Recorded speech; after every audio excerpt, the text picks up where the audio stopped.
Dua buah benda A dan B terpisah jarak 80 meter. Misalkan saya buat di sini adalah benda A dan di sini misalkan benda B. Yang terpisah satu sama lain sejauh 80 meter gitu ya. Kemudian benda A bergerak tanpa kecepatan awal dan percepatan tetap. Di sini berarti V0-nya 0, tapi A-nya sebanyak 6 meter per sekon kuadrat. Jadi dia dipercepat lebih banyak. Sedangkan V0 dari B yaitu 12 meter per sekon, tetapi percepatannya lebih kecil dibandingkan si A yaitu 2 meter per sekon kuadrat. Jadi pertanyaannya adalah jika benda A mengejar B, otomatis mereka satu arah ya. Ini sangat mungkin bisa dikejar karena kondisinya si B itu percepatannya lebih kecil. Sehingga di mana dan kapan mereka si B itu terkejar oleh si A. Untuk menyelesaikan soal ini kita cek terlebih dahulu karena dia punya percepatan, otomatis kita bisa selesaikan dengan konsep GLBB ya.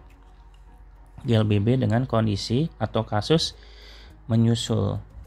Oke, yang pertama kita bisa cek terlebih dahulu mengenai waktunya. Waktu antara si A dengan si B ini pasti akan sama ya. Maka TA akan sama dengan TB, yaitu akan sama dengan T juga. Kemudian jarak dari A ke B nya yaitu 80 meter.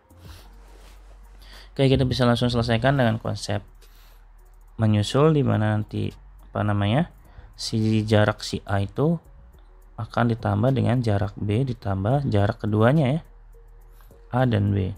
Tadi kan ada 80 ya. Maka kita bisa langsung substitusi rumus-rumusnya. Ingat bahwa ini GLBB, maka untuk mencari jarak itu kita bisa gunakan rumus V0T ditambah setengah AT kuadrat.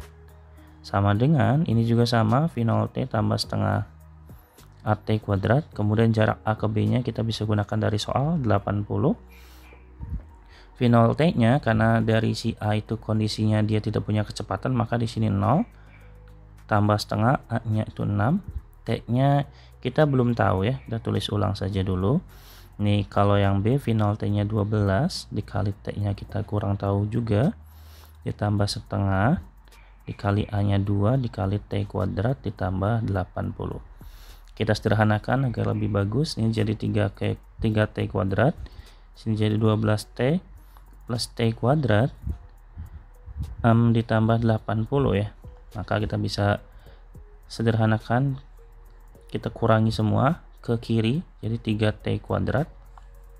Langsung saja deh, 3T kuadrat dikurangi T kuadrat maka hasilnya 2T kuadrat dikurangi 12T dikurangi 80.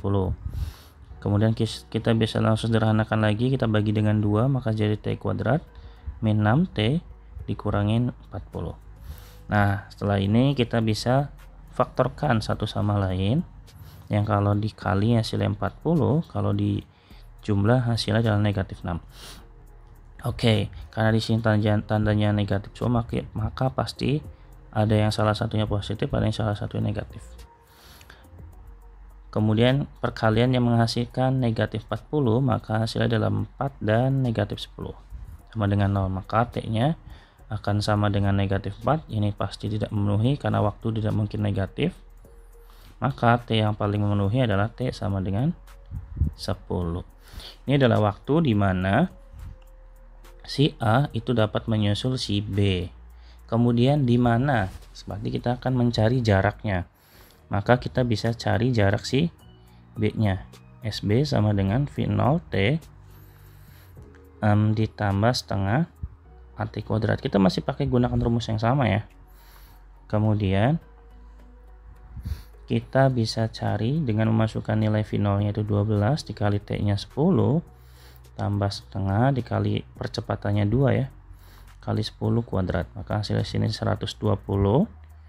Ini 2 bagi 2 habis, 10 pangkat 2 100. Maka kalau kita jumlahkan SB nya sama dengan 220 meter. Ini adalah posisi si B ketika terkejar oleh si A. Gitu.